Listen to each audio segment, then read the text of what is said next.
She's from KATZ Quilting, and we're going to make a pattern weight today. So we start with one of our kits, which includes fabric, some fusible facing, and the Plum Easy pellets, which are poly pellet, hypo-allergenic, non-toxic, and washable, which means if they get wet, they can be dried and they won't go moldy like rice maybe will. So the first thing that you get in your bag is you will get fabric, and I've cut mine 4x8. This is a great scrap buster. You can make these little pattern weights there. My granddaughter was playing with them. She likes them like little bags. You could play like bean bags. You could play toss. They're very small, so nobody gets hurt. They're soft. So the fabric is 4x8.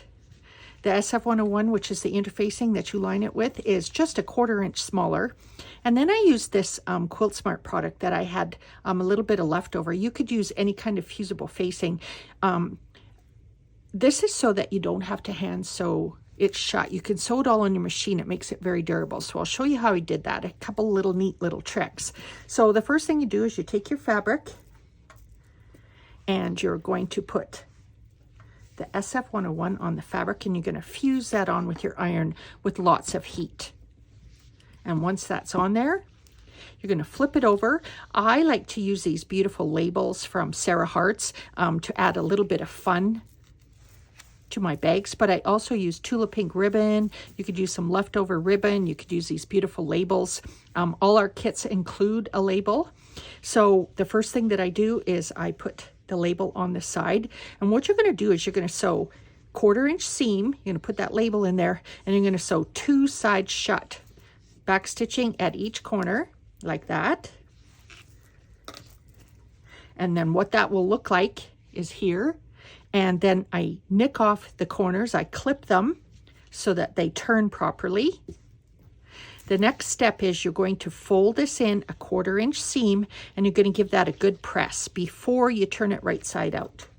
And what that does is it looks like this.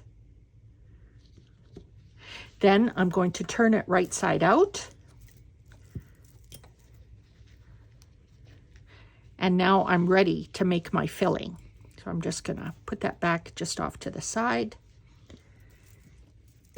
Now we have this. This is fusible on one side. It's used by Quilt Smart to make our jackets, but I had a few extra pieces, and it's really nice lightweight, so it's perfect for this project.